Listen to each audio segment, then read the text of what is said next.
हम लोग श्रीमद् भागवतम के तीसरे स्कंद के 5वें अध्याय के 41वें श्लोक को देख रहे हैं।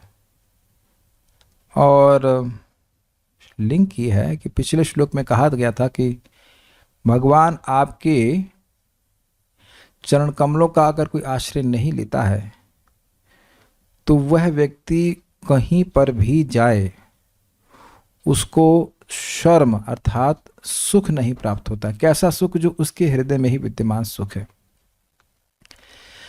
तो एक प्रश्न होगा कि भाई जिस भगवान को हम जाने ही नहीं उनकी शरण कैसी लेंगे? भाई शरण तो किसी उस वस्तु की ली जा सकती है जिसका ज्ञान हो, तो भगवान का ज्ञान कैसे होगा? भाई ये आप सही कह रहे हो कि भगवान की शरण लिए बिना, भगवान की भक्ति के बिना व्यक्ति को कहीं पे भी जाएगा, चाहे वो देवता भी क्यों ना हो, वह सुख नहीं प्राप्त करेगा। लेकिन हमें यह कैसे मालूम चलेगा या किसी को भी कैसे मालूम चलेगा कि भगवान हैं कौन? भगवान के बारे में ज्ञान प्राप्ति का उपाय क्या है? तो उस उपाय को यहाँ पे वह कहते हैं, बड़ी काव्यात्मक तरीके से कहते हैं। मैं पहले सार समझा दे रहा हूँ श्लोक का।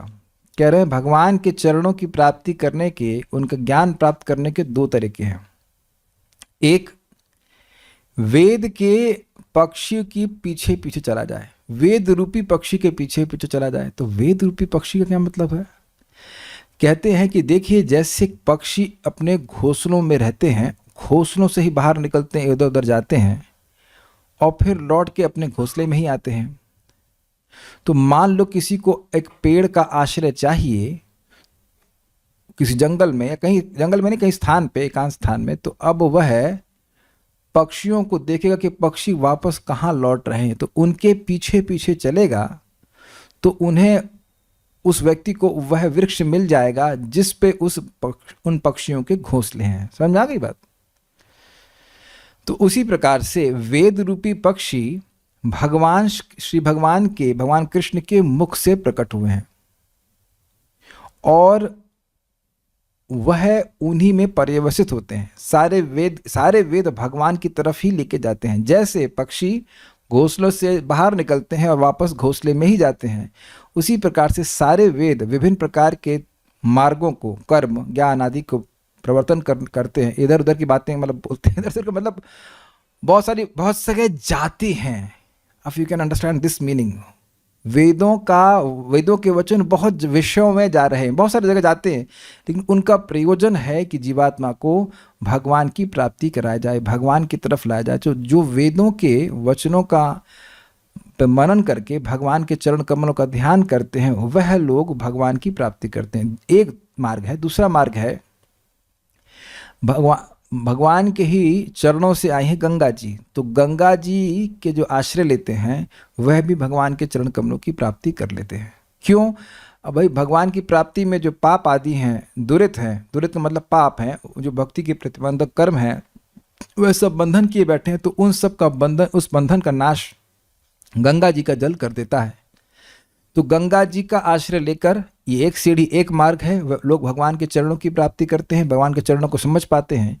और दूसरा है वेद रूपी पक्षी के आश्रय को लेकर के, यानी कि वेद रूपी, वेद की जो ऋचाएँ हैं, वेद के जो शिक्षाएं हैं, उसके मंत्र हैं, उसका आश्रय लेकर के व्यक्ति भगवान की प्राप्ति करता है। तो इस प्रकार से भगवान का ज्ञान होता है। ये श्लोक का आशय है, बाकी डिटेल तो हम चर्चा करेंगे। तो मेरे पीछे बोलिए।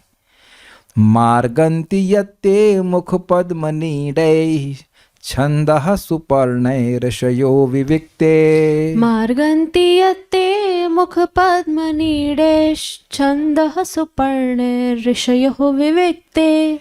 यस्याघमर्षोद सरिद्वरायाः पदं पदं तीर्थपदः प्रपन्नाः।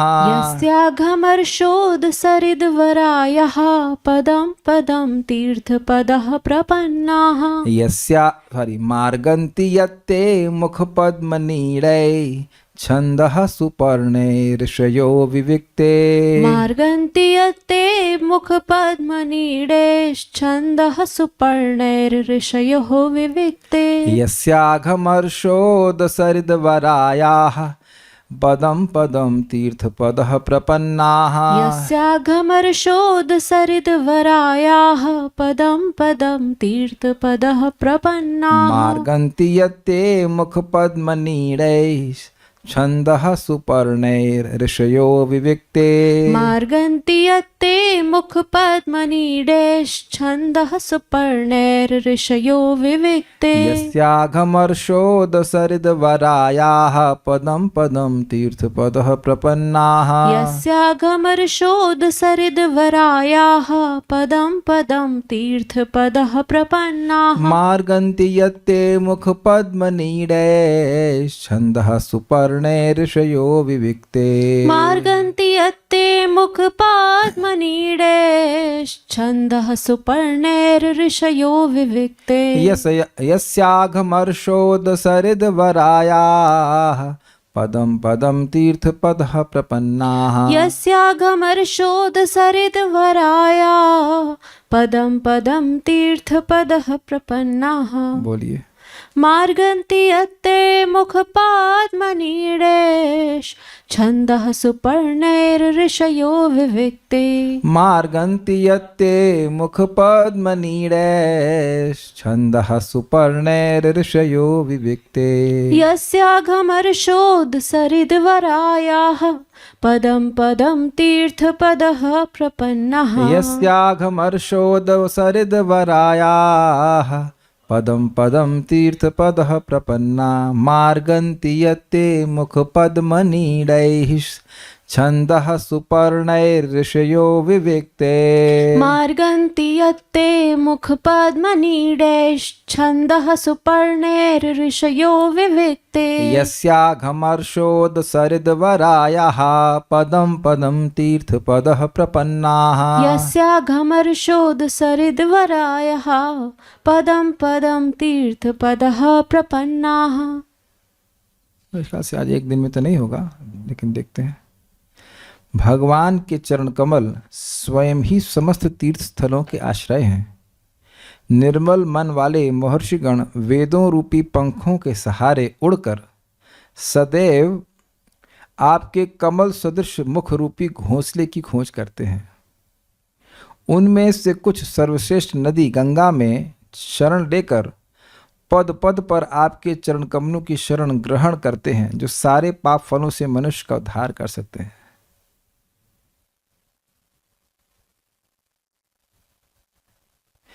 ऋषिः विविक्ते, विविक्त का मतलब होता है अनासक्त, विविक्त का मतलब होता है अनसंग, जिसकी आसक्ति जगत में किसी से नहीं है, मतलब अकेले रहते हैं।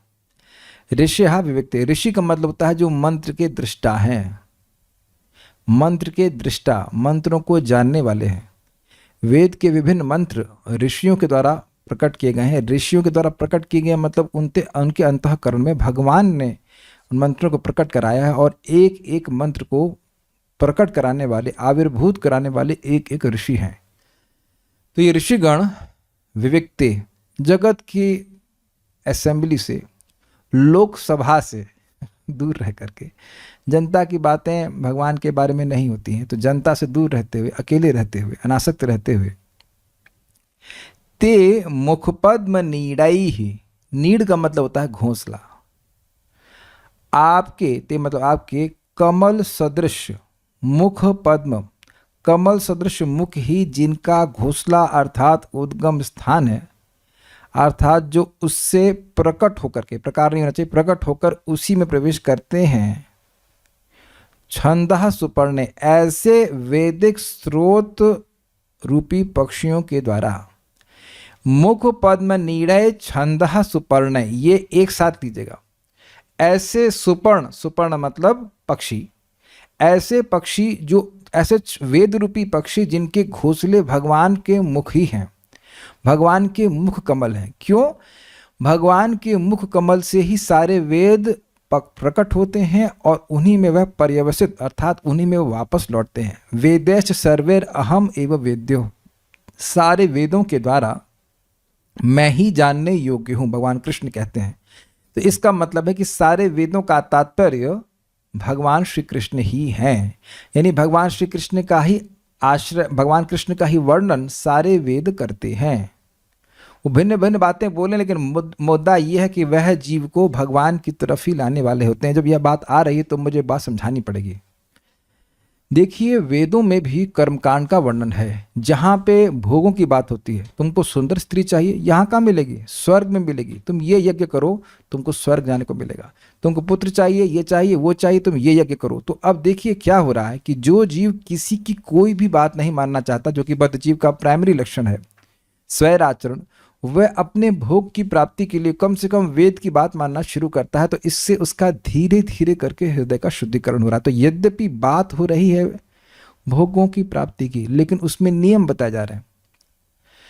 उसके बाद जब वह भोग भोग कर कई जन्मों में दुखी हो जाता है, तब उसे ज्ञान मार्ग के बारे में बताते हैं कि तुम आत्मा का अन्वेषण करो, तुम ब्रह्म का अन्वेषण करो। फिर वह उससे भी पूरी तरह संतुष्ट नहीं होता है, तब वह होगा भी नहीं, तो अब वह भगवान की भक्ति की तरफ, उसको भगवान की भक्ति की बात वेद ही बताते हैं। तो आप देख रहे हैं क्रमशः क्रमशः क्रमशः सभी जीवों को भगवान की ओर लाने का कार्य वेद कर रहे हैं। समझ में आई बात? वेद भगवान के ही मुख से प्रकट हुए, वह कर्मकांड भी वेद का ही अंग है, और वेद भगवान से प्रकट हुए, तो कर्मकांड भी भगवान ही देने वाले हैं। लेकिन भगवान उसको सर्वश्रेष्ठ नहीं बता रहे हैं, क्योंकि लोगों की ऐसी मानसिकता है कि अब वह कर्मकांड ही स्वीकार करेंगे, भक्ति स्वीकार नहीं करेंगे। तो अपनी तरफ लाने के लिए भगवान उस कर्मकांड के मार्ग को भी वेद के द्वारा देते हैं। वो वेद के बाहर वो मार्ग नहीं है। Is it okay? इसी बात को भगवान ने गीता में कहा है, ये यथा माम प्रपद्यन्ते ताम तथैव भजाम्यहम् मनुष्य पार्थ सर्वशः। ये यथा माम प्रपद्यन्ते ताम तथैव भजाम्यहम् मम वर्तमान वर्तन्ते मनुष्य पार्थ सर्वशः। जो जिस प्रकार से मेरी शरण लेता है, मैं उस प्रकार से उसका भजन करता हूँ, और निश्चित ही पार्थ सभी मनुष्य मेरे ही पथ पर हैं। तो सभी पथ भगवान की तरफ जाने का एक सोपान है, एक लेवल है। तो अगर कोई देवता की पूजा भी कर रहा है, तो वह भगवान का, वो देवता भी भगवान से अलग नहीं, तो धीरे धीरे वहां से प्रगति करना शुरू किया। वह देवता की पूजा, भगवान की पूजा नहीं कर रहा है, लेकिन देवता भगवान से अलग भी नहीं है, तो वहां कम से कम वह किसी को अथॉरिटी मान रहा है, तो धीरे धीरे प्रगति कर रहा है। तो क्या मैं सब बातें क्यों कह रहा हूँ? वेद भगवान के मुख रूपी घोंसले से बाहर निकल रहे हैं, और बहुत सारे स्थानों में पक्षी जाता है। उसी प्रकार से बहुत सारे विषयों का प्रतिपादन वेद करते हैं, बहुत सारे साधनों का प्रतिपादन वेद करते हैं, लेकिन अंततो गत्वा वह भगवान में ही पर्यवसित होते हैं। वह सारी बातें भगवान के तात्पर्य को समझाने के लिए होती हैं, भगवान को ही तात्पर्य के रूप में समझाने के लिए होती हैं। वासुदेव परा वेदा वासुदेव परा मखा वासुदेव परम ज्ञानम वासुदेव परम तपः इत्यादि श्लोक हमने प्रथम स्कंद के दूसरे अध्याय में सुने हैं कि सारे वेदों का तात्पर्य भी भगवान वासुदेव हैं, सारी तपस्याओं का उद्देश्य भगवान वासुदेव हैं, सारे यज्ञों का उपदेश भी, मख मतलब यज्ञों का उद्देश्य भी भगवान वासुदेव को ही संतुष्ट करना है। कुछ समझ रहे हैं बात? ये सब श्रीमद् भागवत में बड़ा स्पष्ट बताया जाता है, अन्य जगह भी ऐसे क्लियरली नहीं बताया जा रहा है, लेकिन उसका उद्देश्य यही है कि व्यक्ति को धीरे धीरे भगवान वासुदेव का भक्त बना दिया जाए। तो ये समझ में आ रही उपमा क्यों दी जा रही है? यद्यपि वेद बहुत सारी बातें बोल रहे हैं, लेकिन उस सारी बातों का प्रयोजन ये है कि वह लोगों को भगवान का भक्त बनाना चाहते हैं। Is it okay? तो ये जो भक्ति में लाना चाहते हैं, ये हो गया उन पक्षियों को वापस भगवान के मुख कल में प्रवेश करना। कुछ कहना चाह रहे थे? माइक पे बोलिए, माइक पे बताइए। क्रमशः शुद्धिकरण के द्वारा। यस, क्रमशः शुद्धिकरण करते करते वह भगवान का भक्त बन जाए। हर जीवात्मा भगवान का भक्त है। नित्य सिद्ध कृष्ण प्रेम साधु को बिनोय श्रवण आदि शुद्ध चित्त कोरिबे उदय। उसका हृदय अगर शुद्ध है, हो जाएगा, तो उसका जो भगवान के प्रति भक्ति है वह जागृत हो जाएगी। तो आप जान रहे हैं वेद के हर व्यक्ति भागवतम सुनने के लिए अधिकारी नहीं होगा। देखिए, मैं कल जो बोल रहा था तो एक भक्त मुस्कुरा रहे थे कल्याणपुर के थे। उनके मन में था ऐसा क्या है? मैं बता रहा था कि वे भागवतम की सुनने की इच्छा रखने वाले अत्यंत श्रेष्ठ लोग हैं, उनसे श्रेष्ठ कोई है नहीं। तो कल्याणपुर बोले इसमें कौन सी बड़ी बात है? बड़ी बात है तो अपने संग कोई एक और व्यक्ति क्यों नहीं ला पाए? बेटा ला के दिखाओ, कल से एजेंट बन जाओ हमारे। आप हर व्यक्ति को लाओगे 500 रुपये दूंगा लेकिन वो एक दिन का नहीं, 1 साल तक कथा सुने। It is just that difficult. You can not bring to this class, you can not bring. वो जो प्रोफेशनल कथाकार हैं जो कहानी सुनाते हैं और वो सब उसकी बात नहीं कर रहे, वो तो अपने आप ही आ जाते हैं। लेकिन प्रैक्टिकल प्रॉपरली एक एक श्लोक को समझने की इच्छा करने की एक इच्छा ही रेयर है। Just amazing. तो अब हर व्यक्ति तो भागवत सुनने का अधिकारी है नहीं, तो भाई कर्मकांड में तो चलो कर्मकांड में रुचि तुम्हारी, कर्मकांड में सुनो, वो बातें बताओ, लेकिन धीरे धीरे करके उद्देश्य उनका यही है वेद का कि उसको भगवान की तरफ लाया जाए। तो उम्मीद है कि इस दृष्टांत को आप समझ गए होंगे। अच्छा, यत मार्गंती, जिनका अन्वेषण करते हैं, यानी वेद रूपी पक्षी, यानी वेद की मंत्रों का आश्रय लेकर जिनका अन्वेषण करते हैं, मतलब जिन भगवान का अन्वेषण करते हैं, खोजते हैं वेद के द्वारा, वेद के द्वारा भगवान को जानते हैं। यानी कि पहला मार्ग क्या हुआ, वेद के मंत्रों के द्वारा भगवान की जानकारी होती है। वेद ही बताते हैं कि भगवान कौन है। स्पष्ट है।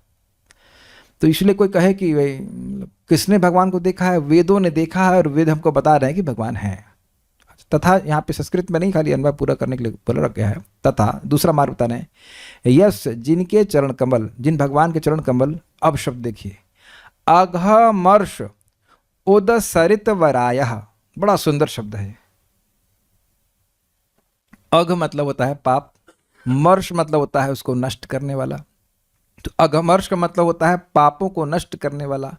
उदक मतलब होता है जल, तो उद मतलब जल। तो अघमर्ष उद यानी कि पाप को नाश करने वाला जिनका जल है, उन सरित, सरित का मतलब होता है नदी, तो उन सारी नदियों में जो जिनका जल पापों का नाश करने वाला है, उनमें वराया, उनमें सर्वश्रेष्ठ जो हैं वो कौन है, गंगा। समस्त पापों की नाशक समस्त नदियों में श्रेष्ठ गंगा के पदम अर्थात उद्गम स्थान है। भगवान के चरण कमलों से गंगा जी आई हैं। भगवान वामन देव ने 3 पग भूमि नापने के लिए अपने पांव बढ़ाए थे। तो आप भक्त लोग जानते हैं कि एक पग से दूसरे नहीं, एक से दूसरे वाले से थे ना, कौन से वाले से थे भाई, दूसरे वाला था जो काफी लंबे, तो हम भूल गए। तो दूसरे वाले पद से वह ब्रह्मांड को फाड़ दिए थे। तो ब्रह्मांड की लेयर्स फट गई और उसमें से जो कारण सागर का जल था वह बह करके रुस करके आया और भगवान के चरणों को धुल करके फिर वह नीचे आया। तो ब्रह्मा जी के कमंडलों में, फिर वहाँ से शिव जी, फिर शिव जी के एक जटा से निकल करके वो तीनों लोगों को पवित्र करते हुए जगत में आया। तो इसलिए कहा जाता है कि भगवान के चरण कमलों से गंगा जी का उद्गम स्थान है। भगवान के चरण कमल गंगा जी के उद्गम स्थान है। तो वराया मतलब गंगा जी, वराया मतलब सर्वश्रेष्ठ, वराया मतलब गंगा जी। क्यों? वरेण्यम, वराया, वराया का मतलब होगा सर्वश्रेष्ठ, स्त्रीलिंग, सबसे अच्छी, सर्वश्रेष्ठ जो हैं। गंगा जी का नाम नहीं रखा गया है, बोला जा रहा है, उनका गुण बोला जा रहा है कि भाई जो भी नदियां जिनका जल पवित्र करने वाला है, पापों को नाश करने वाला है, उनमें जो सर्वश्रेष्ठ हैं उनका पदम अर्थात उद्गम स्थान भगवान का चरण कमल है। तो अब पूछेगा, जो शास्त्र जान रहा है वो समझ जाएगा कि भाई सर्वश्रेष्ठ नदी जो पाप नाश करने में है वो कौन है, गंगा जी। तो गंगा जी के बारे में बोलना है। तीर्थ पदम पदम, आपके उन चरण कमलों का जो सभी तीर्थों के आश्रय हैं, हम प्रपन्ना आश्रय लेते हैं। उन पद का आपके चरण कमल, पदम मतलब आपके चरण कमल जो तीर्थ पद हैं, सारे तीर्थ भगवान के चरणों में निवास करते हैं। अब ऐसा क्यों? तो एक क्वेश्चन आप बिठा लीजिए। सुनाया गया था कि गंगा जी में पूरे ब्रह्मांड के 3.5 करोड़ पवित्र स्थल निवास करते हैं और वह गंगा जी भगवान के चरणों में रहती हैं। तो स्वाभाविक सी बात है कि भगवान के चरणों में सारे तीर्थ रहते हैं। ठीक है, इसलिए भगवान को तीर्थ पद कहा गया है। मार्गंती यत्ते, जिनके चरणों का, जिनका अन्वेषण करते हैं। मार्गंती मतलब मार्गंती, मार्ग ढूंढना होता है ना, भगवान कहाँ, ये रास्ते में किस रास्ते से वहां पहुंचेंगे, उस तरह से मार्गंती अर्थात अन्वेषण करते हैं, खोजते हैं भगवान के चरणों को। किनके? ते, आपके। आपके कौन? तो कहते हैं मुखपद्म नीडह छंदः सुपर्णय, ऋषियों में व्यक्ति जो ऋषिगण अनासक्त हैं, जगत में किसी से भी आसक्त नहीं है, वह आपके चरण कमल आपके मुख कमल जिनके घोंसले हैं, उनके उन वेद रूपी पक्षियों के सहायता से ऋषिगण जो अत्यंत अनासक्त हैं, वह आपके चरण कमलों का अन्वेषण करते हैं। ये पहली लाइन का अर्थ है। दूसरा कहते हैं यस्य जिन चरण कमलों जिनके, यस का मतलब होता है जिनके चरण कमल अघमर्ष उदसरित वरायः, पाप नाश करने वाला जल जिन नदियों का है, उनमें सर्वश्रेष्ठ गंगा जी का पदम अर्थात उद्गम स्थान है। उन पदम यानी उन चरण कमलों का प्रपन्ना हम शरण लेते हैं। तो वो चरण कमल कैसे हैं? तीर्थ पद हैं, अर्थात सारे तीर्थ उनमें निवास करते हैं। तीर्थ शब्द से कह समझ लेना चाहिए कि वह पापों का नाश करने वाले हैं और पुण्य को प्रदान करने वाले हैं। तो इन दो प्रकार से लोग भगवान के चरणों की प्राप्ति करते हैं, भगवान के चरणों का ज्ञान प्राप्त कर लेते हैं। डिफिकल्ट था, समझ में आया?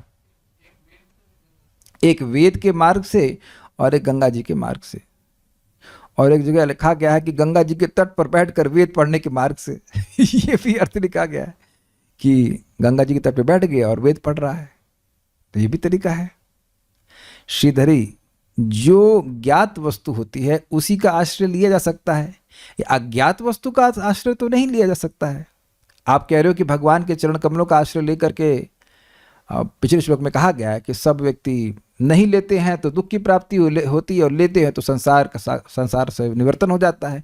तो कोई जानेगा तब ना संसार, तब तो संसार भगवान के चरण कमलों का आश्रय लेगा, तो कैसे भगवान के चरण कमल जाने जाएंगे? तो इस पे श्लोक कहते हैं अतएव उन भगवान कृष्ण के चरणों के ज्ञान का साधन बतलाते हुए देवगण यह श्लोक कहते हैं। भगवान के चरण कमल कैसे जाने जाएंगे?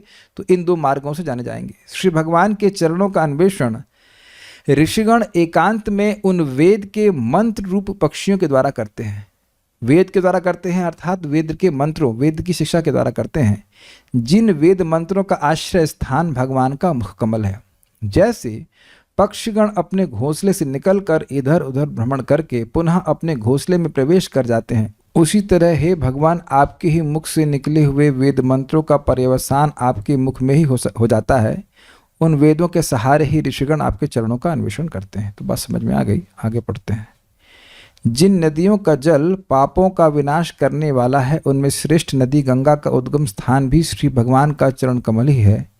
अतएव गंगा का सेवन करने वाले भी गंगा के उद्गम स्थान श्री भगवान के चरणों को ही प्राप्त करते हैं। ये भी क्लियर हो गया? गंगा जी भगवान के चरणों से आई हैं और वह भगवान के चरणों की प्राप्ति कराती। जरा समझ लीजिए भाई, देखिए भगवान के चरण तो हृदय में ही, भगवान अंदर ही बैठे हुए हैं। आगे के श्लोकों में और क्लियर हो जाएगा। तो क्यों नहीं दिख रहे हैं भगवान? क्योंकि हृदय अपवित्र है। बिल्कुल समझ में आ रहा है बात? तो वेद का संपर्क प्राप्त करके व्यक्ति पवित्र होता है, तो भगवान समझ में आने लग जाते हैं। ऐसे ही गंगा जी में बार बार स्नान करके जीव की अविद्या का नाश होता है, पाप नष्ट होते हैं, तो भगवान की प्राप्ति होने लगती है। भगवान कोई ऐसे नहीं है कि कोई और हो, उनके चरण कहीं से इंपोर्ट किए जाएं। वह तो अंदर ही बैठे हैं, लेकिन हम बाहर देख रहे हैं। हम बाहर देख रहे हैं, इसलिए अंदर की वस्तु को भी नहीं देख पाते। ये कारण है। आगे और श्लोकों में क्लियर हो जाएगा इन सब बातों को। ये सानुबंधे सत्यदेह गेह इत्यादि। तो अब गंगा जी हो चाहे वेद हो, दोनों ही भगवान के द्वारा प्रकट हो रहे हैं। वेद भगवान के मुख से प्रकट हो रहे हैं, गंगा जी भगवान के चरणों से प्रकट हो रही। तो दोनों एक ही प्रकार से कार्य करते हैं, जीव की अविद्या का नाश करने वाले हैं, और उसके द्वारा भगवान की प्राप्ति हो जाती है।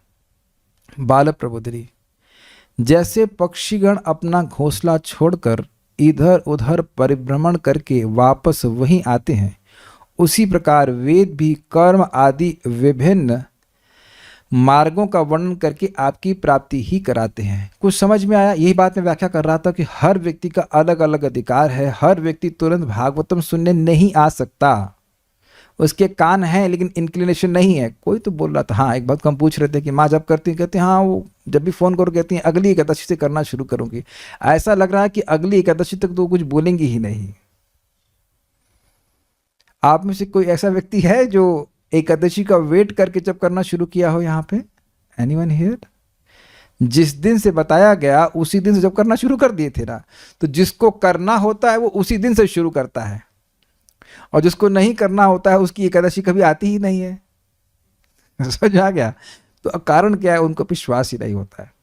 क्या देखिए, भ्रम करने में तो भगवान इतने अद्भुत हैं कि परशुराम जी भी भ्रमित हो गए कि ये क्षत्रिय है। लक्ष्मण जी स्वयं बलराम जी हैं, और भगवान श्री राम और लक्ष्मण जी को देख करके वो सोचा तो छोटा बच्चा है, ये छोटा लड़का क्षत्रिय का बड़ा बदतमीज बात कर रहा है। परशुराम जी कितने बहुत खराब बात कर रहा है, हमारे फरसों को नहीं देख रहा, हमारे परसों को नहीं देख रहा, अभी काट दूंगा, ये कर दूंगा, वो कर दूंगा।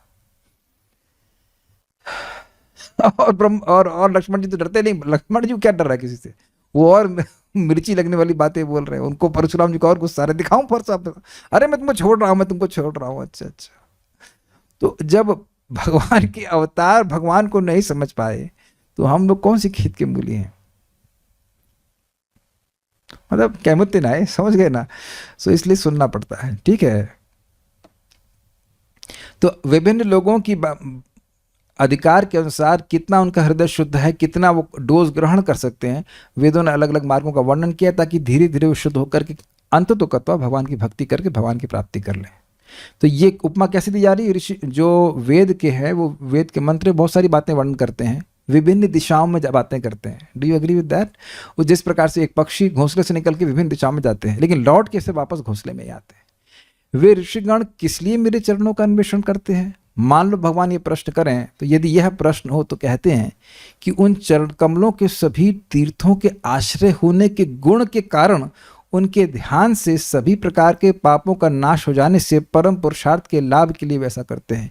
क्योंकि भगवान तीर्थपद हैं, भगवान के चरण कमल सभी तीर्थों के आश्रय हैं और वे हर प्रकार के पापों का नाश करते हैं केवल उनका ध्यान करने से। तो ध्यान तो तब करोगे जब वो समझ में आएंगे, जब मालूम हुआ कि भगवान के चरण कमल ये हैं, तब ना ध्यान करेंगे।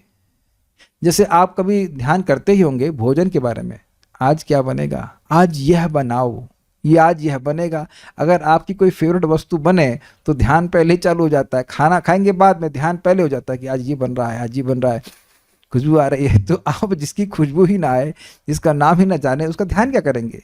तो नाम या जो कोई गुण है वह तो आप वेद के द्वारा जानते हैं, तो वेद उस भगवान के चरण कमल का वर्णन करते हैं तो उस पे वो ध्यान करते, तो वह चरण कमल के प्रति क्यों आकर्षित हैं? क्योंकि भगवान के चरण कमल सभी तीर्थों के आश्रय हैं, यानी कि वह हर प्रकार के पापों को नाश करने वाले हैं। पाप का नाश हो जाएंगे तो परम पुरुषार्थ की प्राप्ति हो जाती है।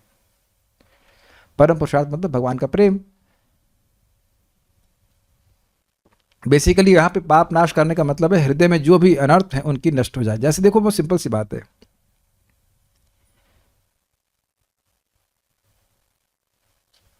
आज एक भक्त को मैंने भागवत अध्यापन ग्रुप का लिंक दिया और उन्होंने उस बात की बहुत सराहना करी कि इसमें पीडीएफ भी है, उसमें ऑडियो भी है और सब कुछ है, और उन्होंने फीडबैक दिया कि वो ऐसे इस प्रकार के किसी स्रोत की को ढूंढ रहे थे, अन्वेषण कर रहे थे। तो ये इस प्रकार की जो इच्छा है किसी भी व्यक्ति के हृदय में आ रही है कि मुझे भागवतम सुनना। एक और भी भक्त हमको यहाँ पे बोल रहे थे कि वह गीता सुनना चाहते थे, बड़ा उनका आग्रह था, वो सोच रहे थे कौन सुनाएगा। ये सब पूर्व के किए गए महान पुण्यों के कारण है। एक भक्त हमारे सामने ही बैठे हुए बोल रहे थे वृंदावन आते थे चले जाते थे, आते थे चले जाते, तो सोच रहे थे कि मैं आता जाता ही रहूंगा या मैं कभी यहाँ पे हमेशा रह भी पाऊंगा। ये सबकी इच्छा आती कैसी? हमें बहुत से लोगों को बोलते हैं कि बाद धन है, सब कुछ है और आके यहाँ पे रह भी सकते हैं, फिर भी नहीं रह पाते हैं। जैसे एक नेगेटिव उदाहरण दे रहा हूं, इस जीवन में कभी कभी रोग हो जाता है, उसका कारण नहीं मालूम चलता, नहीं होता ना कि ये रोग हमको हो क्यों रहा है। क्या कभी हुआ आप लोगों के संग ऐसा? ये रोग क्यों हो रहा है, ये पीछा ही नहीं छोड़ रहा है, ऐसा क्यों कर रहा है, क्यों हो रहा है? तो पहले किए गए कुछ कर्म का प्रभाव है। उसी प्रकार से नेगेटिव को पॉजिटिव में ले लीजिए, उसी प्रकार से ये जो इच्छा है भागवतम सुनने की, ये पहले के किए गए महान पुण्यों का फल है। जो व्यक्ति प्रारंभ में इस इच्छा से युक्त होता है उसको नहीं पता है, लेकिन हम लोग शास्त्र के आधार पर समझ रहे हैं। पूर्व अभ्यासेन तेन व ह्रियते ही वशोऽपि सः। पूर्व के अभ्यास से भक्ति योग जो पहले किया है, इस कारण से अपने आप इच्छा हो रही है भक्ति करने की, लेकिन अपने आप नहीं हो रही है, भगवान इच्छा फिर जागृत कर रहे हैं पिछले जन्म में हमने जो भक्ति करी है। और जैसे ही मैं इस चीज़ को देखता हूँ मुझे बहुत प्रसन्नता होती, चाहे किसी में भी हो, कोई माता जी हो चाहे प्रभु जी हो, भागवतम को सुनने की ऐसी इच्छा या भगवद गीता को सुनने की ऐसी इच्छा, दिस इज वेरी रेयर। और सही में भगवान इस बात को ब्लैक में ही रखते हैं, अंधेरे में रखते हैं कि मुझे ये इच्छा क्यों है, मुझे मतलब आप सभी लोग को, आपको नहीं पता कि इच्छा कहाँ से आने लगी। सबकी तो इच्छा नहीं होती इस प्रकार से। तो अब मैं ये सब बातें क्यों कह रहा हूं, जब व्यक्ति के पाप नष्ट हो जाते हैं, यानी भक्ति प्रतिबंधक कर्म, सुनाई पड़ रहा है बात, जो भक्ति में प्रतिबंध प्रस्तुत कर रहे हैं कि नहीं नहीं नहीं जा सकते, तुम नहीं कर सकते हो, तो वो जो हृदय में रुकावट है वो हट जाती है, तो भक्ति के प्रभाव तो एकदम गंगा जी की तरह होता है। काम क्रोध लोभ मोह मद मात्सर्य सब अनर्थ जो हैं ये दबाए रखते हैं हम लोगों को। तो किंचित मात्र जब या जितनी मात्रा में हृदय शुद्ध हो जाता है उतना ये भक्ति का प्रवाह निर्बाध रूप से होता है। समझ रहे हैं बात? तो मान लो एक जन्म में नहीं हुआ तो दूसरे जन्म में करेगा, लेकिन वो जो उसका बैकअप है पहले का, वो उसके भक्ति के प्रतिबंध को हटा देता है। इसीलिए आप देखो जो कुछ अन्य लोगों को बोलोगे जब करने के लिए, तो वो जब करेंगे ही नहीं। वो करें, माला दे दीजिए, सब कुछ दे दीजिए, फिर भी नहीं करेंगे, तो उनको भी रोका हुआ है उनका अनर्थ। क्या ये सारा विज्ञान आप समझ पा रहे हैं? तो क्योंकि भगवान का ध्यान करने से सारे पाप जो भक्ति के प्रतिबंधक कर्म है वह सब नष्ट हो जाते हैं, और फिर जब नष्ट हो जाएंगे तो भक्ति बड़े आराम से करेगा, तो भगवान की प्राप्ति करने में क्या कठिनाई है। तो इसलिए वह भगवान के चरण कमलों का अन्वेषण करते हैं, इसलिए करते हैं क्योंकि भगवान के चरण कमलों का ध्यान ढूंढ लेंगे, उन पर ध्यान करेंगे तो सारे अपराध सारे पाप सब नष्ट हो जाएगा और भगवान के प्रेम की प्राप्ति हो जाएगी। इसलिए अन्वेषण करते हैं वेद के पक्षियों के द्वारा, वेद रूपी पक्षियों के द्वारा। क्षमा कीजिएगा, पढ़ लेना भाई, दोबारा पढ़ लेना, समझ में आएगी बात। अच्छा, इसलिए कहते हैं तीर्थ पद भगवान। अब ये क्या बात हुई, देखिए, जैसे तीर्थ सभी प्रकार के पुण्यों को देने वाला है और सभी प्रकार के पापों का नाश करने वाला है, और एक तीर्थ ऐसा करता है, तो उसी प्रकार से भगवान के चरण कमल तो सभी तीर्थों के आश्रय है, तो वह सभी प्रकार के पापों का नाश करने वाले हैं और हर प्रकार के पुण्य को देने वाले हैं। अब भगवान के तीर्थ पद यानी कि भगवान के चरण कमलों का जो ये सभी तीर्थों के आश्रय देने का गुण है, उसको स्पष्ट करने के लिए आगे कहते हैं, क्या कहते हैं, देखिए, भगवान के चरण कमलों के तीर्थाश्रयत्व को ही स्पष्ट करने के लिए कहते हैं अगमर्ष उदसरित वरायाः। कैसे भगवान के चरण कमल सभी तीर्थों के आश्रय स्वरूप हैं, इसको इस शब्द से प्रकट कर रहे हैं, स्पष्ट कर रहे हैं।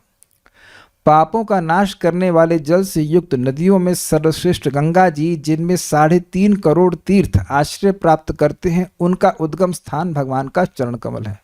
तो इससे यह सिद्ध हुआ कि भगवान के चरण कमलों में ही सारे तीर्थ निवास करते हैं। कम से कम 3.5 करोड़ तो करते ही हैं, और उससे अधिक भी।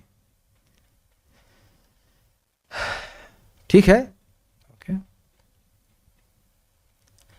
श्रीमद् वीर राघव व्याख्या 3.5.41, थोड़ा सा उसका अंश लिया हूं मैं।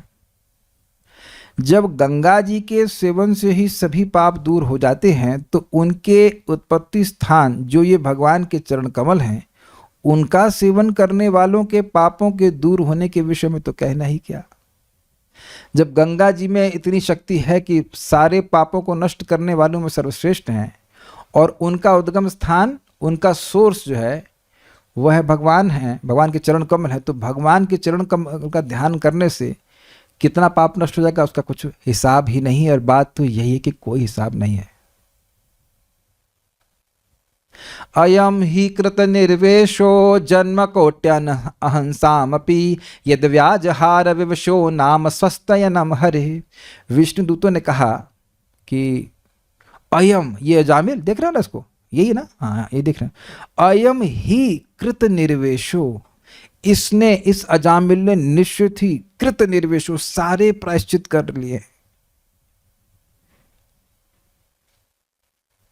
कितने जन्म का कर लिए? मान लो यमदूत कहते तो कहते हैं कि जन्म कोटि अहंसाम अपि, करोड़ों करोड़ों जन्मों के भी। तो इस बात को सुनकर के यमदूत तो उछल पड़े, करोड़ों जन्म के, अरे एक जन्म के एक भी पाप का प्रायश्चित नहीं किया है और आप कहते हो करोड़ों जन्म के, कब किए इसने? तो कह रहे हैं यद व्याज हार विवशः, जब इसने विवश अवस्था में, अवश्य अवस्था में, न चाहते हुए, यद व्याज हार बोला, मन नहीं लगाया, केवल बोला, यद व्याज हार विवश नाम स्वस्थ यनम हरि, एक नाम बोला था भगवान हरि का, हरे कृष्णा कृष्ण कृष्णा हरे हरे, हरे राम राम राम हरे हरे। किसी को जीवन में अगर ये श्लोक भी पता हो जाए, याद ही कर लेना, अयम ही कृत निर्वेशो जन्म कोट्यहंसामपि यद व्याजहार विवश नाम स्वस्तयनम हरे। 6.2.7 या 8 होगा, देख लेना इसमें आप, बहुत बड़ा श्लोक है, विष्णु दूतों के द्वारा बोला गया है। तो वो सबसे पहले नाम को मुख्यता देगा। आज ही बात हो रही थी एक भक्त से कि भाई प्रचार करना चाहिए, तो हमने कहा किसका प्रचार करना चाहिए, किस चीज का प्रचार करना चाहिए? तो वो चुप हो गए, उत्तर ही नहीं दिए, कुछ गलत तो नहीं कह रहे हैं।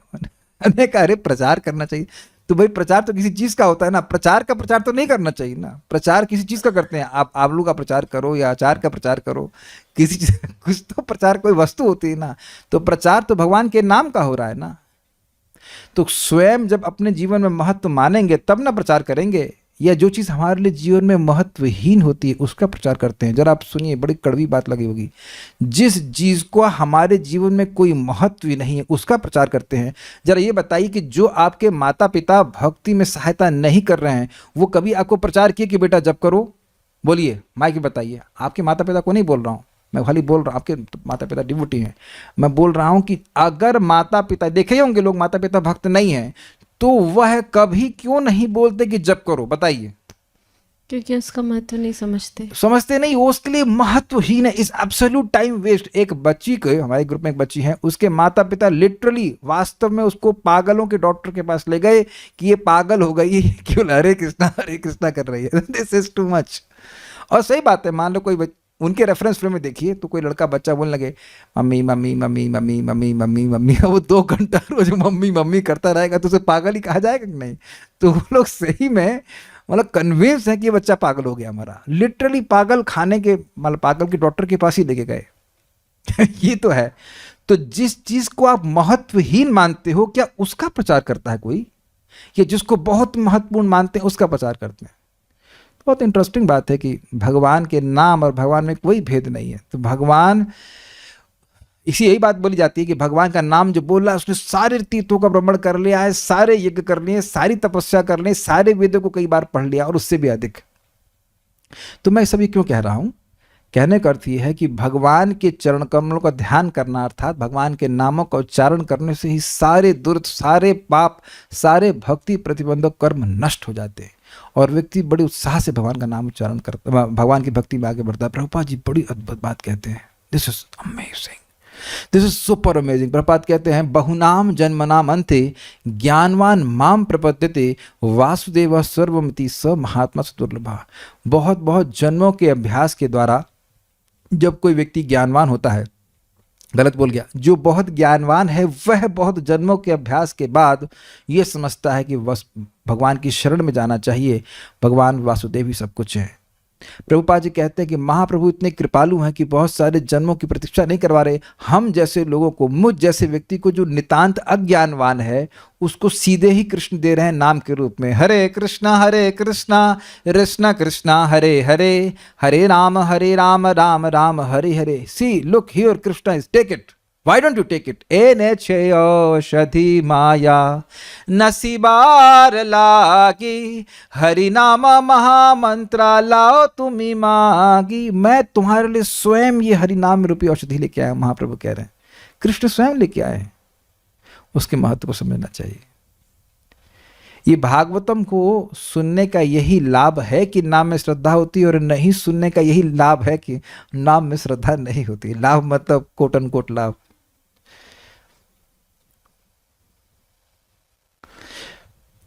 कभी कभी लोग मुझसे गाइडेंस लेते हैं और वो समझ नहीं पाते कि जितना वह पीछे नहीं लगेंगे उससे कहीं ज़्यादा हम पीछे लग जाते हैं। हमने उनको बताया कि भाई आप इस टाइम भी जप कर सकते हैं, उस टाइम भी जप कर सकते हैं, यहाँ भी जप कर सकते हैं, किसी तरह से, क्योंकि ये ना के ना प्रकार ना किसी तरह से you touch Krishna bye chanting Hare Krishna, you will be benefited eternally somehow the अयम ही, क्योंकि अजामिल से तुम्हें आज तक मिला नहीं और नहीं अजामिल जैसे लोग से। और अगर अजामिल जैसा कोई व्यक्ति है तो वह भी भगवान के धाम उसी जीवन में चला गया, तो आप में से और मुझ में से ऐसा कौन व्यक्ति है जो कह दे कि मैं जा नहीं सकता, अरे वो पास हो गया, एक नंबर का फेलियर, तो अपना भी कुछ चांस है। अग्रीड? यस। जिस प्रकार, तो हम बात सब ये कह रहे थे कि भगवान के चरण कमलों से निकलने वाली गंगा जी इतना पवित्र करने वाली है, तो भगवान स्वयं कितने होंगे, तो इसलिए चरण कमलों का ध्यान करते हैं। अब बड़ी सुंदर बात सुनिए, बहुत सुंदर, जबरदस्त, हमने आज इसको पहली बार सुना था। जिस प्रकार कमल के पत्ते पर पानी टिक नहीं सकता, उसी प्रकार भगवान के चरण कमलों का आश्रय लेने वालों के सारे पाप दूर हो जाते हैं। ये बड़ा सुंदर है। ये उदाहरण दी जाता है कि जैसे कमल की पत्ती होती है तो उस पर आप जल डाल दीजिए, तो जल देखिएगा मोती जैसा एकदम ग्लोब्यूल बन जाएगा और सट से निकल जाएगा, वहां से हट जाएगा तुरंत। तो जो व्यक्ति भगवान के चरण कमलों का आश्रय ले रहा है, मतलब वहां पे स्थित है, तो अब वो वहां स्थित है, मान लो एक आध दो पाप की बूंद उस पर गिर भी पड़ी, लेकिन क्योंकि वो चरण कमल पे स्थित है, इसलिए वो जो बूंद है वो तुरंत भाग जाएगी, हट जाएगी वहां से। इसी बात को यमराज जी से यमदूतों ने पूछा कि अगर आपके भक्त भगवान विष्णु के भक्त पाप करने तो तब उनको लेके आए, तो कहते नहीं, स्यात पातकी, अगर भाई भक्त लोग पाप करते नहीं है लेकिन कदाचित पाप हो जाए, भाई माया में माया जगत में रह रहा है, मोहित हो जाए, तो क्या उरु गायवाद, भगवान की यश को, भगवान को यश को गाने से तो पाप तुरंत नष्ट हो जाता है, उसका कोई प्रभाव नहीं पड़ता है। तो इसलिए यमदूतों, तुम भक्तों को कभी मत लेके आओ मेरे पास में। भक्त से कुछ भी पाप हो जाए फिर भी बोलेगा हरे कृष्णा कृष्णा कृष्णा हरे हरे, हरे राम राम राम हरे हरे। हे कृष्ण, इस पाप से निवृत्त होने का मेरे पास आपके अलावा कोई भी तरीका नहीं है। This is constant mood off surrender. मैं कितना पतित हूँ, भक्तों के रूप में, भक्तों के समाज पे कलंक हूँ इत्यादि। एक छोटी सी विनोद की बात कहूँगा, समय हो गया, बाकी टिकाएं कर लेंगे। कि कोई भक्त अगर कथा में सोता है तो वो बाद में सोचता है, अरे मैं कितना कलंकी हूँ कलंकी क्यों भाई? मैं ये प्रचार कर रहा हूँ कि देखो इनके भक्त तो इनकी कथा में सो जाते हैं ये माधुर्य कादम्बरी में वर्णन आ रहा है कि भक्त अपनी भर्त्सना करता है, हे भगवान, भगवान देखिए मैं कितना पतित हूँ, मैं आपका कितना दुष्प्रचार कर रहा हूँ कि सब लोग यही कहते हैं भाई इनके भगवान कृष्ण के भक्त तो इन्हीं की कथा में सो जाते हैं तो अब इसका मतलब ये नहीं कि वो कथा में आना बंद कर देगा, लेकिन वो अपनी भर्त्सना करता है, भगवान ये कैसा कर रहा है, कैसा हो रहा है मेरे से खैर, हमको बहुत अच्छा श्लोक लगा। उम्मीद है कि आपको कुछ बातें सीखने को मिली होंगी और आगे की चर्चा हम कल सुनेंगे। बहुत सारी बातें हैं कि ये एक ही बात थी ना, वो हमको बहुत अच्छी लगी थी, और वो थी कि भगवान के चरण कमल जैसे कमल के पत्ते के ऊपर पानी नहीं टिक सकता है। अगर आप इस एक बात को पकड़ेंगे तो कभी भक्ति नहीं छोड़ेंगे। हो सकता है हमसे गलती हो ही जाती है, लेकिन भगवान का नाम उच्चारण करते रहेंगे, भगवान की कथा सुनते रहेंगे तो पाप जीवन में टिक ही नहीं सकता है। It is impossible. और इसी कारण से कदाचित भक्तों से कुछ गलती हो जाए तो उनमें पाप बुद्धि करना कि लोग पापी हैं, ये बहुत बड़ा वैष्णव अपराध है, बहुत बड़ा वैष्णव अपराध है, नहीं करना चाहिए। भगवान किस कारण से उस पाप को बना के रखे हैं आप नहीं जानते। भगवान तो एक क्षण में सब नष्ट कर सकते हैं। वो इसीलिए ताकि भक्त के हृदय में दैन्यता बन जाए, भगवान में से पापी कोई भी नहीं है, आई एम वेरी फॉलन, और यही योग्यता है भगवान के पास जाने की। तो भगवान तो उसको अपने पास आने की योग्यता दे रहे हैं। I mean there is too much to understand. तो इसलिए कम से कम इतना देख लें कि उसके जीव से भगवान का नाम जप हो रहा है, हाँ ठीक है, बस ठीक है, everything will be okay, everything is okay already. कुछ भक्तों ने कमेंट या प्रश्न किए, उसको मैं देख लेता हूँ। अब एक भक्त कह रहे हैं 3.5 करोड़ इतने सारे तीर्थ, अच्छा तो आप ये वेरीफाई कर सकते हैं कि नहीं है? अगर संदेह हो तो ये बता दीजिए कि क्या कोई तरीका है जानने का कि नहीं 3.5 करोड़ नहीं, 3.4 करोड़ है या 3 करोड़ है। 3.5 करोड़ हैं तो 3.5 करोड़ हैं। ये वायु पुराण से उदाहरण दिया गया था। और कुछ। एक वक्त कह रहे हैं मुझे तो अभी भी नहीं लगता कि इसी बर्थ में चली जाऊंगी, क्योंकि मन में तो अभी बहुत गंदगी है, इच्छाएं भी हैं। अच्छा ठीक है, तब अगले जन्म में चले जाना, तो क्या दिक्कत है?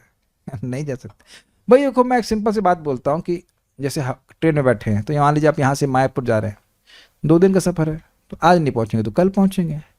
सही ट्रेन में तो बैठे हैं, उस ट्रेन में तो नहीं बैठे हैं जिसका एक्सीडेंट होने वाला है, जिसका एक्सीडेंट प्री डिस्टिन्ड है, एक्सीडेंट होनेगा ही और लोग मरेंगे ही। आज शाम को मेरा बहुत जब का मन था, लेकिन कुछ कार्य मेंटेनेंस के घर के थे तो हम कर गए, करने चले गए। तब मैं सोच रहा था कि भाई वो श्लोक जो है आयुर हरति वै पुंसाम का मतलब क्या है, बहुत गंभीरता से सोच रहा था। तो मैं सोच रहा था कि आप किस चीज़ को वेस्ट मानते हैं।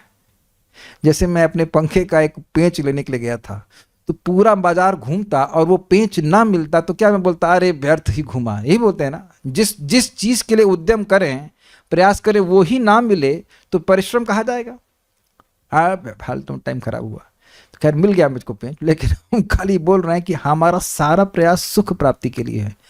तो कथा छोड़ करके, भक्ति छोड़ कर हम जो कार्य कर रहे हैं वो वेस्ट है कि नहीं है? एकदम वेस्ट है ना, क्योंकि उससे सुख मिलता ही नहीं है। इसीलिए को बोला जा रहा है आयुर हरति वै पुंसाम। वेस्ट कर रहा है अपने जीवन को, भगवान की भक्ति नहीं करता है। तो कम से कम हम लोग कुछ पथ पे तो हैं ना, कुछ, क्षमा कीजिएगा, कुछ नहीं, एकदम सही पथ पर हैं, भगवान की भक्ति के पथ पर हैं और बड़ी तीव्रता से भगवान की ओर जा रहे हैं। इस जन्म में नहीं जाएंगे तो अगले जन्म में जाएंगे, अप टू हिम। और ये कैसे कह सकते हैं कि इस जन्म में आप नहीं ही जाएंगे, नहीं ही जाएंगे?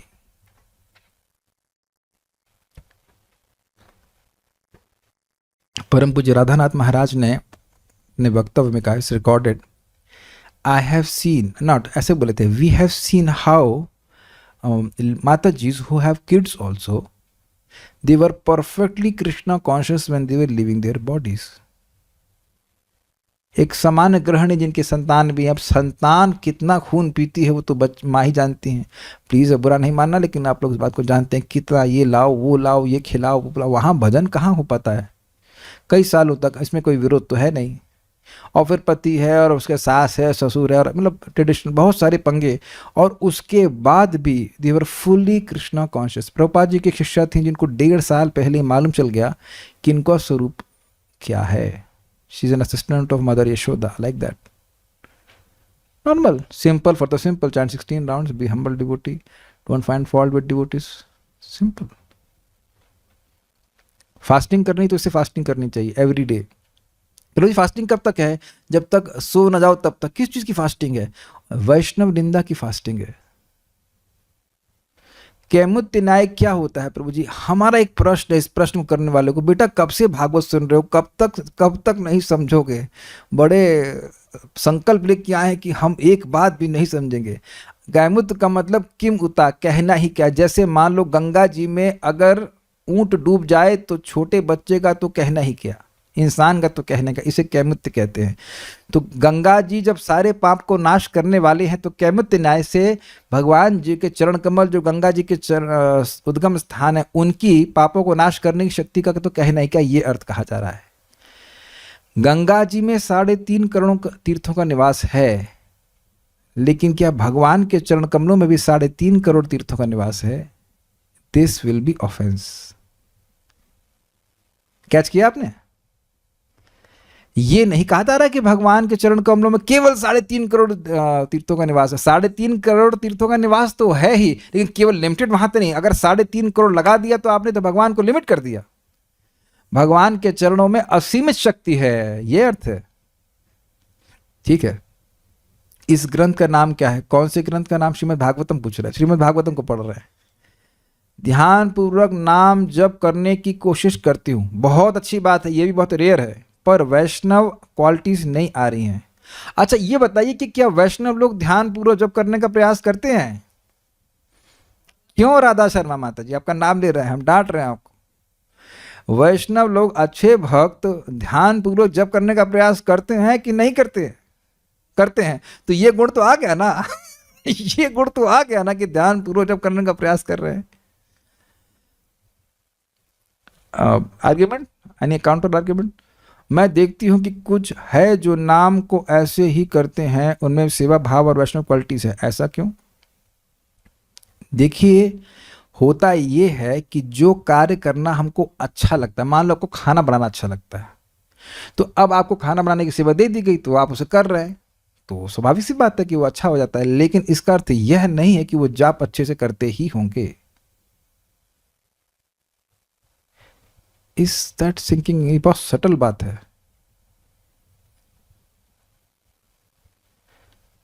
मुख्य बात है कि भगवान की श्रवण करने में उसको कितनी रुचि हो रही है।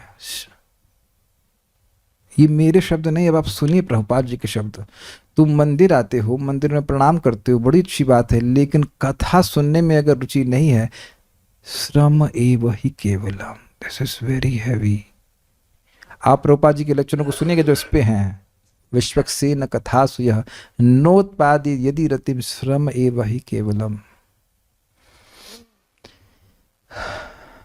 तो नाम जप कथा सुन रहे हैं, ठीक है, कोई भी सेवा करने से भगवान प्रसन्न होते ही है, लेकिन जब उसका पर्यवसान ये है, उसका रिजल्ट ये है कि भगवान में के नाम में रुचि होनी चाहिए। अब मैं क्या अपने मन से कह रहा हूँ? नहीं, भक्ति रसामृत सिंधु में प्रभुपाद जी कहते हैं कि व्यक्ति को भगवान की सेवा दी जाती, प्रैक्टिकल सेवा दी जाती है ताकि उसकी सेवा भावना जागृत हो और वह भगवान के नाम को निरपराधिक रूप से जप कर सके, इसलिए सेवा दी जा रही है।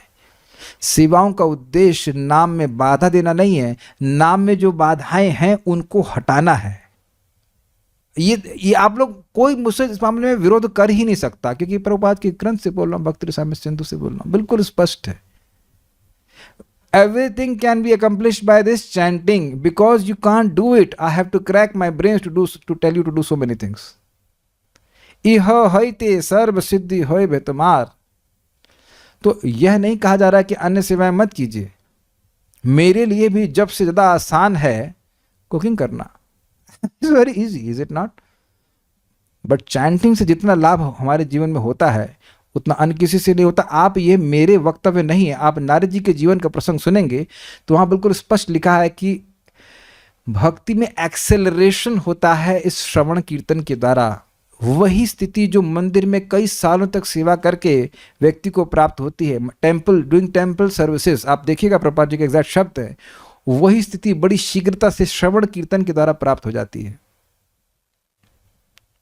तो अभी जो लोग सेवा कर रहे हैं उनको हम निंदा नहीं कर रहे हैं, लेकिन जो व्यक्ति की कथा में रुचि है वह अपने को हीन भी नहीं माने। इज जस्ट हर एक के टेस्ट की बात है, लेकिन जब तक भगवान के बारे में सुनने में रुचि नहीं है, वो भगवान के बारे में जानने के लिए भगवान के पास जाएगा ही क्यों? आपको पता ही होगा कि प्रभुपाद जी को दीक्षा केवल एक ही गुण की वजह से मिली थी, पता है क्या? वह सुनना चाहते थे, उनको सुनना अच्छा लगता था। देखिए, इसी बात को परम पूज्य वृंदावन चंद्र महाराज बड़े सुंदर तरह से बता रहे थे कि किसी भी तरह से हम भगवान को नहीं पकड़ सकते, हम केवल ऐसे चित्त का निर्माण करने का प्रयास कर रहे हैं जिसमें भगवान आविर्भूत हो जाए, यानी कि चित्त का निर्माण करने का ही कार्य हम कर रहे हैं। तो उस चित्त की सफाई करने में सर्वश्रेष्ठ साधन है भगवान के यश का श्रवण कीर्तन। शृण्वन्ति गायन्ति गृह्णन्ति भिष्णुषा स्मरन्ति नन्दन्ति तवे हितं जना तैव पश्यन्ति अचिरेण तावकं भव प्रवाह परमं पदाम्बुजम्। तो भगवान के श्रवण कीर्तन करने वाले ही भगवान को सबसे जल्दी देखते हैं, और इसी बात को आपने गीता में भी सुना था, तब भी संदेह कर रहे हैं। लेकिन ध्यान दीजिएगा कि इसका मतलब ये नहीं कि हम जब कर रहे हैं तो सेवा नहीं करेंगे। आप सेवा किए बिना रह नहीं पाएंगे अगर आप जब अच्छे से कर रहे हैं। You will like to do some service, something, आपके हाथों में खुजली होगी, कुछ तो करें, लाइक दिस। ये भी एक पॉइंट है। मुझे तो यह कन्फ्यूजन है कि क्या गंगा जी से भी वही गति प्राप्त होगी जो भगवान की भक्ति करने से होगी। देखिए, यह भी एक अच्छा बात है, ये भी बहुत अच्छी बात है। श्रीमद् भागवतम के 10.89 में था या 87 में, लास्ट में है श्लोक में, बाद में एक बार शेयर किया था, फिर से शेयर कर दूंगा कि देखिए, गंगा जी को तीर्थ कहा गया है तब तक जब तक भगवान का यश इस जगत में नहीं उपस्थित हुआ था। तो जितना श्रवण कीर्तन करने द्वारा व्यक्ति शुद्ध होता है उतना तो नहीं शुद्ध होता है। जैसे कि अब आप प्रथम स्कंद के प्रथम अध्याय में सुनते हैं, तत्पाद संश्रय सूता मुनय प्रशमायनः सद्यः पुनन्त्युपस्पृष्टा सुरधन्या पुनुसेवया। भगवान के चरण कमलों का आश्रय करके मुनिगण प्रशम के माने अत्यंत मानसिक शांति के एक आगर बन जाते हैं, आश्रय बन जाते हैं, घर बन जाते हैं, और वो इतने पवित्र हो जाते हैं कि वह केवल संगति मात्र से ही पवित्र कर देते हैं, जबकि गंगा जी बहुत समय तक सेवन करने के बाद पवित्र करती हैं। तो जब भक्त इतने पवित्र हो जाते हैं तो श्रवण कीर्तन के समान तो पवित्र करने वाला कुछ है ही नहीं। क्या प्रमाण है? अहो बत सपचतो गरियान यज्वाग्रे वर्तते नाम तुभ्यम ते पुस्तपजुवनुषस्नुरार्या ब्रह्मानुचुरनाम गृणंति ये। जो भगवान का नाम उच्चारण कर रहा है वह एक ब्राह्मण से भी श्रेष्ठ है, चाहे वो कुत्ता खाने वाले के भी क्यों न पैदा हुआ हो, क्योंकि उसने भगवान को प्रसन्न करने के लिए नाम बोल रहा है। तो सारे तीर्थों में भ्रमण कर लिया है, सारी पवित्र नदियों में स्नान कर लिया इंक्लूडिंग गंगा जी, सारे वेदों को पढ़ लिया है, आर्यों के लिए जो भी कुछ कार्य करना चाहिए वो कर लिया है, और क्योंकि वह भगवान का नाम उच्चारण कर रहा है। और गोकोटि दानम ग्रहणे खगस्या प्रयाग गंगोदक कल्पवास यज्ञायुतम मेरु सुवर्ण दानम गोविंद कीर्तिर्न समम शतांश। श्लोक जानते, इसकी व्याख्या नहीं कर रहा। सायुज मृत्यु और स्वरूप मृत्यु क्या है? मृत्यु तो कुछ नहीं, मुक्ति होती है। और उसकी व्याख्या भी हम यहाँ नहीं कर रहे। ध्यान पूर्वक नाम सुनना क्या अपराध रहित है? जी हाँ। यदि मायावादी भागवतम के इस श्लोक को पढ़ेंगे तो इस श्लोक को कैसे समझाएंगे, क्योंकि वो तो भगवान के चरणों को मानता ही नहीं। तो उनसे जाके सुखिए। अगर आप उनसे उनकी व्याख्या सुनना चाहते तो उनसे सुनिए, हमसे क्यों मायावाद बुलवाना चाहते हैं भाई? मायावादी से पूछिए कि अगर कोई भक्त व्याख्या करेगा तो कैसे करेंगे, तो वो नहीं बता पाएंगे, तो हम क्या बताएं? हम जो जाना चाहेंगे। कह रहे हैं कि 16 माला करूंगा तो 1 जन्म में चला जाऊंगा, तो क्या 8 माला करने के बाद 2 जन्म में भगवत धाम चला जाऊंगा? तो करके देखिए। आप ऐसा करिए, इस जन्म में 8 माला करिए टाइम होने के बाद भी, और बाकी जो टाइम बच जाए उसमें पिक्चर देख लीजिए, है ना? अच्छा आइडिया है। 2 घंटा लगता है जब करने में। जरा वेट कीजिए, 4 अध्याय और नहीं वेट कर सकते पढ़ लेना। 3, 9, 15।